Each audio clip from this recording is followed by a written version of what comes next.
Tonight's racing comes to you from the Charlton Speedway in Toowoomba, a picturesque rural city 150 kilometres west of Brisbane. As the drivers prepare for this second last round of the series, we asked points leader George Tatnell if he was starting to feel the pressure. No, the series itself is really good. It's you know, we've got a lot of pressure on us, but that generally doesn't worry us. We've got a few family worries that we've got at present, health-wise, and but no, I generally thrive on the pressure, and the Sykes generally has to go back on the other blokes to catch us if they can, and that's the way we're approaching it. Tonight we want to win, and then we want to win at Archerfield next week. But the last two rounds we haven't had much of a run, but you know, that's the way it goes. That's what Speedway's all about, and which makes it so exciting. Is George Tatnell going to be beaten in this year's series? I think he's got. I think his lead's really starting to narrow now. There's some people really coming good, getting a good stride together, and I think he's a little worried. Max, you're the person most favoured to take the series if Tatnell doesn't win it. The pressure on you tonight?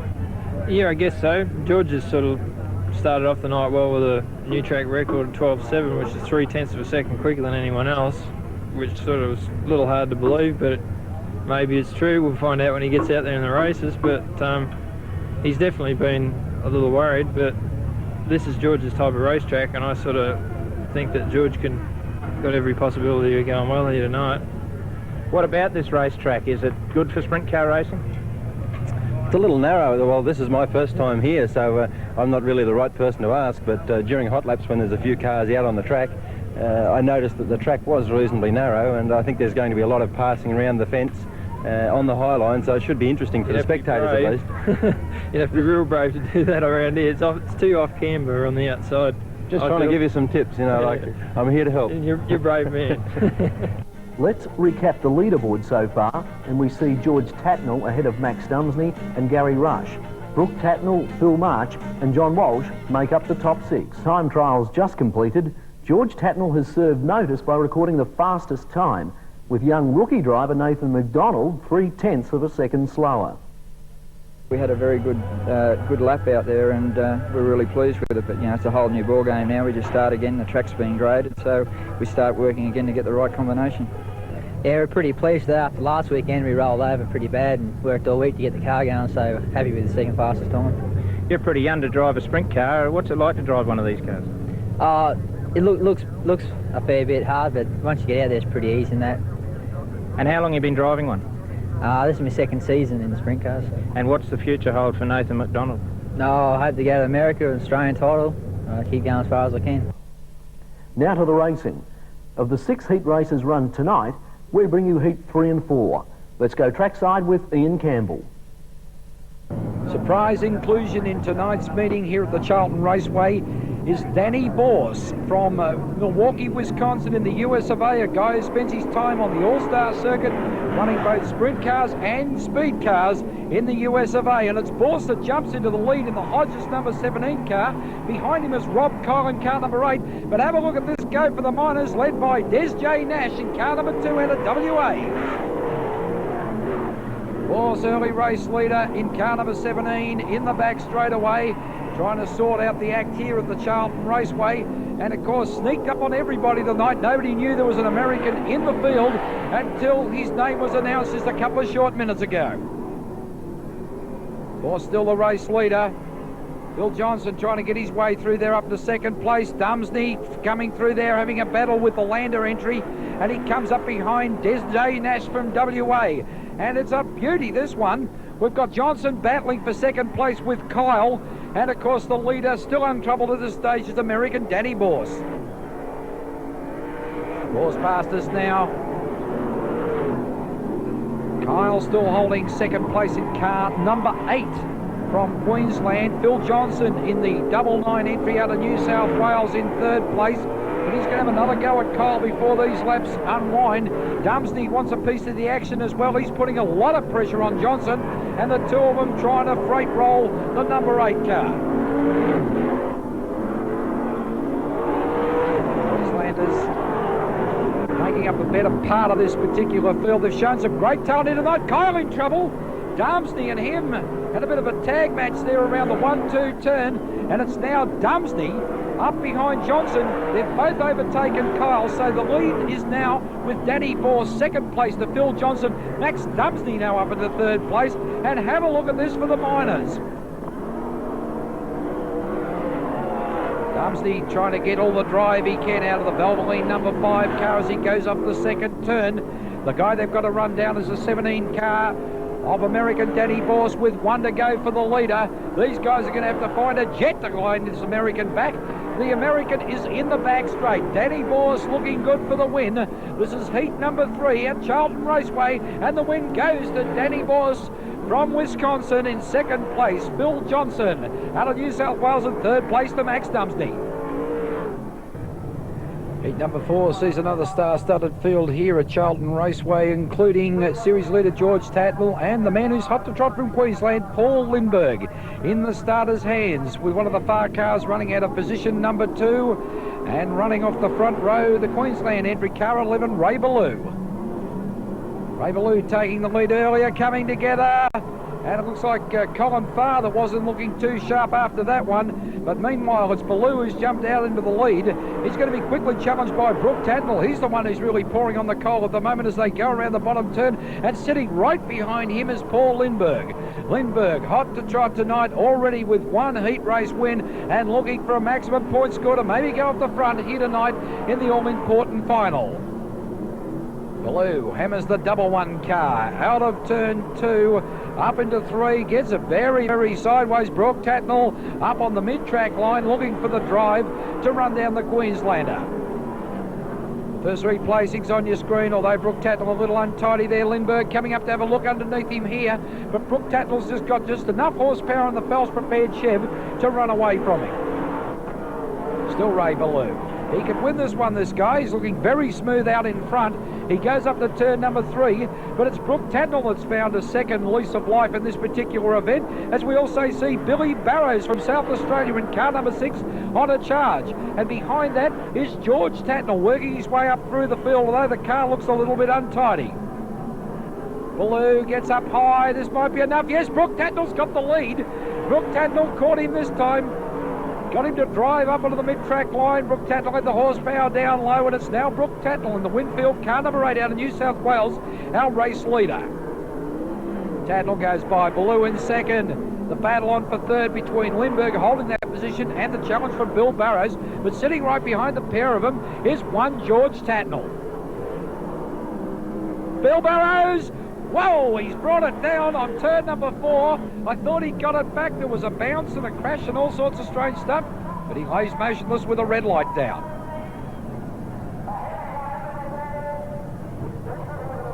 On the restart, we still have Brooke Tatnall out in front, Paul Lindbergh in second place, Ray Ballou in third, and right behind him is George Tatnall. George Tatnall needs a bucket load of points at the moment, and we'll see some pretty desperate stuff out of the series leader. As the laps unwind here, we've got Brooke Tatnall up into turn number 3. The Winfield Shell XMO entry doing it nicely. Only second season in sprint car racing, first under the Winfield banner, and the young kid's really showing good form. Tatnall in the lead. Race for second place happening again. Lindbergh up there, holding it strong. Ballou was the one who was having a look at him there. We've got 1 lap to go for the leader as he comes around past us now. Brooke Tatnall looks reasonably safe. Lindbergh's there, and George Tatnall now up into third place. Will this be the finishing order as we see Brooke Tatnall up in the top turn, and there's the checkered flag. Brooke Tatnall takes out heat number 4, followed by Queensland's Paul Lindbergh, and third place George Tatnall from Sydney. With heat racing and qualifying completed, we have George Tatnall on 141 points from Gary Rush on 135.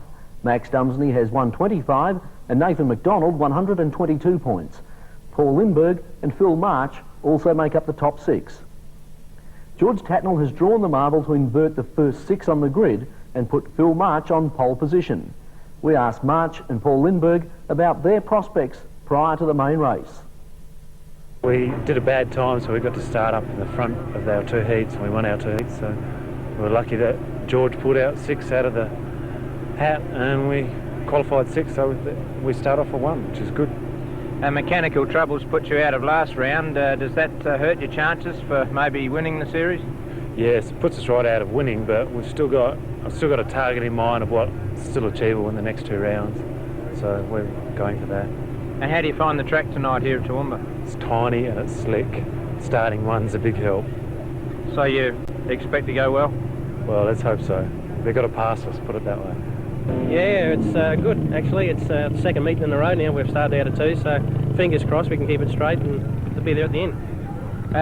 This is sort of home track territory to you in Queensland? Yeah, it is actually. We've run a few times up here, but although tonight it's fairly, the track's fairly different to what it normally is. There's a few holes and ruts there, but I think we should be right. You're coming on with a bit of a run here at the end of the series, and how do you think you'll do tonight?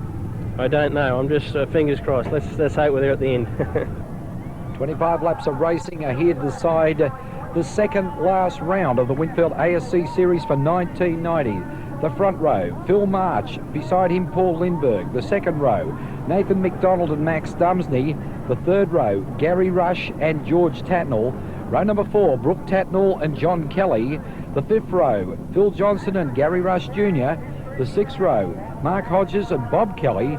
The second last row made up of Wayne Bunker and Dennis Farr, and up the back, Nipper Lacey and Brad Haywood. Under starters' orders, we've got Chief Steward Ray Denny, along with Peter McKenna, telling them to go for it. 25 laps of action here at Charlton Raceway into turn number 1. Darmsey through there over the top of Lindbergh, and also in that one is Nathan McDonald and John Kelly. A sensation on the first turn, and cars sitting there with broken wheels and all sorts of things. Kelly's car doesn't look so bad, but it doesn't look good for Lindbergh and Nathan McDonald in the 32 car. Yellow light situation, cars circulating around, and it's going to be interesting because Dumsney looks like he's pulling to the infield. He's also got a problem. Cars being directed around the crash site, and there's Dumsney's problem. An outside rear tyre is flat. Crew's coming on very quickly, and the Chief Steward just taking care of everything, allowing him to change the wheel. But what of McDonald and Lindbergh? How serious are the cars? We're trying to get reports. You can see Lindbergh's car there looks very, very broken on the back of the tow truck as he gets taken infield. The cars forming up for a complete restart, minus Nathan McDonald and Paul Lindbergh. The two Queenslanders sitting on the infield, the crew's still attending to them, and they're praying that this race won't start this time. They're back into turn number 1. Dumsney jumps in the lead, and more trouble. The 51 car, Gary Rush Jr. and also Brad Haywood, the two New South Welshman coming together. Bunker out there on the grass. Another attempt. They line them up again as they come around. This time, it's Phil March that jumps into the lead. He goes into turn number 1. Dumsney's chasing him. Further back of the pack, we've got Bob Kelly trying to move it, and more drama happening down on the main straight. It's Sydney racer Dennis Farr. He's come together with victorious Nipper Lacey. Restart. No, attempt to start. Number 4. Can you believe this? The tension is unbelievable here at the Charlton Raceway, and we've got another drama. Goodness gracious. The yellow's down again. Nipper Lacey's back in the action. One of the Queensland cars up there, and it was Wayne Barker spearing off the infield. And so again, the officials must put this ragtag mob back into some semblance of rows of 2 for another complete attempt to start this event. Well, Queenslanders, you'll be happy with this one, because while all these restarts have been going on, we have got Paul Lindbergh and Nathan McDonald back in the field. Lindbergh back on position number 2 for the restart, and Nathan McDonald appears to have elected to go off the back because they still think there is a front-end problem with the number 32 car. But if you're wondering what the tension's all about, it's about money. The final, the series, the whole thing, as we see Phil March try again to run away from this mob. Dumsney's in it. Everybody's going around there, trying to be super quick, because, as I said, money and points is what this event's all about. But Phil March is making a real fist of it. Can he take this one out? We've got tear-offs flying out of all sorts of cars here that are trying to get their act together, clearing their visors and clearing their head to get on with the race. The race leader is Phil March, car 3 from South Australia. There is a battle royal going on for second place. Gary Rush is getting up amongst it. Dumsney's trying to get up there also. Also George Tatnall trying to get amongst it as well. Brooke Tatnall's there somewhere. and also car number 99 from New South Wales in Phil Johnson. The battle on now for second place. Lindbergh's holding that. Gary Rush up behind him, putting all sorts of pressure on him. But the guy they've got to catch is this car on your screen, the Les March Daihatsu entry of Phil March off the second turn. And this kid's really got the hot ticket on setup here for the Charlton Raceway. They've done their homework well through the night, and it seems that they've got the right combination. The question will be, can it last for 25 laps? The tyre war's been going on all season. It'll be interesting to see what March is wearing on his car. The three brands of dirt tyres. Goodyear, Hoosier and McCreary are fighting for honours as we see this battle emerging. There's Lindbergh back there. He's been displaced by Gary Rush, but the pressure's now being put on him by Brooke Tatnall. But look who's breathing down Tatnall's neck. It's Max Dumsney. The leader coming underneath Wayne Barker, not having a good run in the final here as he puts a lap on him as the battle royal goes on for third place. And have a look at this, it's disaster down on turn 3. It's Lindbergh, car 5 from Queensland. He's brought down the safety netting. The car is upside down. Let's hope the race is okay. There's people jumping down to see if the Queenslander is in himself all right. The car is a terrible mess. Race director John Hughes on there, all crash crews heading towards the scene. And the crowd gathers, but they're being warned off by the track announcer just in case there's any problem with spilt fuel. Paul Lindbergh running third, I think we'll find on the circuit in this event. Oh, that car is badly twisted. The chassis, you can see it from here. It could be a total write-off for the event, and certainly the chassis may be a total write-off once they try and measure the thing up. Reports back, although shaken, Lindbergh is okay.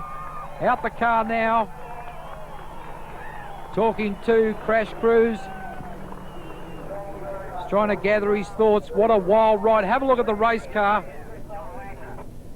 Very close to being a write-off.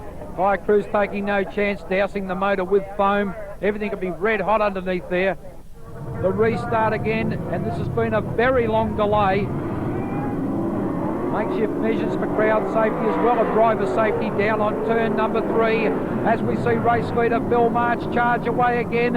National champion Gary Rush had his big opportunity to run him down, but March seems to have the hot setup still here at the Charlton Raceway for the final of round number 7. And what an event! Absolutely unprecedented with stoppages and incidents as we see Phil March from South Australia set sail again and running away from the national champ. But as I mentioned earlier, has he got the hot setup to be there when the 25 laps have expired? March around 3, favouring that mid-track line. Max Dumsney now coming through. Dumsney up there in the 3rd place. Car flexing a lot on the turns.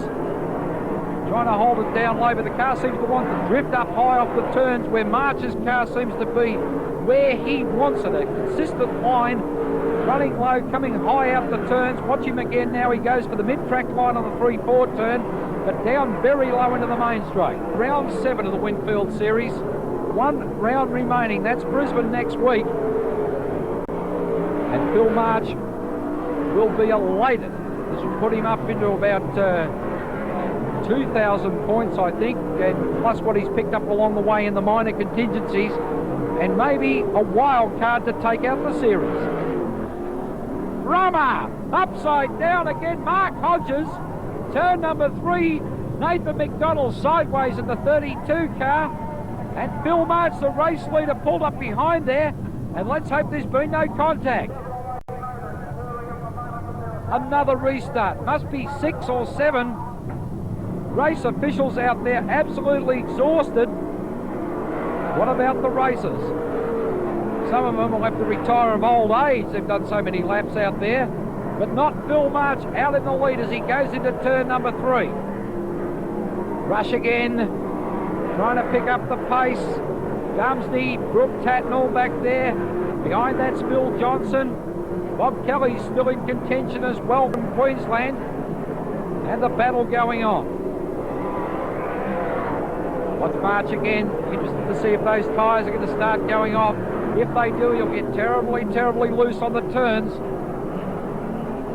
A little bit loose there off 4, but it may have just been the line he took. We'll take another look at him as he goes into 1. No, seems quite capable of holding it down low. So whatever he's running on that big outside rear tyre seems to be working very well here to the surface at Charlton Raceway. The national champion, Gary Rush, had a hot summer rush, won the Nationals at Brisbane, and then won the Grand Annual Sprint Car Classic at Warrnambool. Then, of course, we can't disregard the fact he's already taken out the Newcastle round of the Winfield Series, and of course was winner last week at Gunnedah. So Rush is on the boil. March at the moment is the man to catch. Nathan McDonald, a kid with a lot of talent. One to go. One to go for Phil March, and these laps have just gone.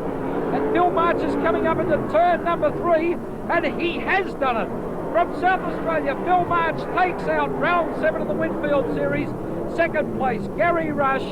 Third place coming across the line, Max Dumsney, followed by Brooke Tatnall, Bob Kelly from Queensland, and car number 99 from New South Wales, Phil Johnson. But tonight, Phil March had the hot ticket. He'd done it in car number 3 from South Australia, the Les March entry. Going around taking a victory lap now. And congratulations to Phil March, seen here flanked by Gary Rush and Max Dumsney. The point score shows now that you're only 200 points behind, which isn't very much given the 1,000 points to win. No, it's not at all, is it? It should be quite interesting, and also Phil's in striking distance if anything goes wrong with George and myself. You really have worked your way into contention to take out the series. Well, as you said earlier, I'm 600 points behind. That's a lot of points, but racing can be very cruel to different people. It was cruel to Max last week, and it was cruel to George tonight, and you never know what happens next week. If luck keeps going my way, you never know. Would you like to win this series? Well, yeah, it's a very prestigious series to win, but well, I never set out to win it. But if it's handed to me, yeah, certainly I'll take it. And the Archerfield track next week, will we expect to see you there? Yeah, I'll be there. I'll keep all these guys honest, make it interesting for the 3 of them. What's it like knowing that you've got all those cars behind you, all wanting your position? My biggest problem was I've never sat in the car that long and I was getting a sore ass, but other than that, no, it's okay. Of all the races you've been in, have you ever been anything like that? No, that's the worst.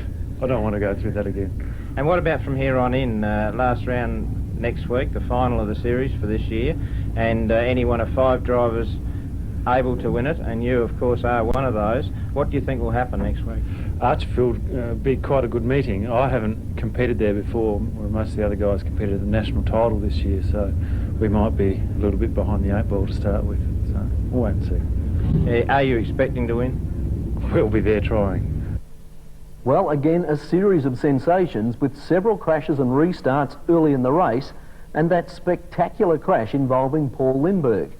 Congratulations to Phil March, who has helped set the scene for a most exciting final round. Bad luck struck George Tatnall to keep his lead narrow as we check the leaderboard. Tatnall now has a lead of only 220 points from Max Dumsney, with Gary Rush just a further 410 points behind. Phil March is only 60 points behind Rush, with Brooke Tatnall and Brad Haywood completing the picture. With 1,000 points for a win, any one of the top 5 drivers could theoretically take the championship.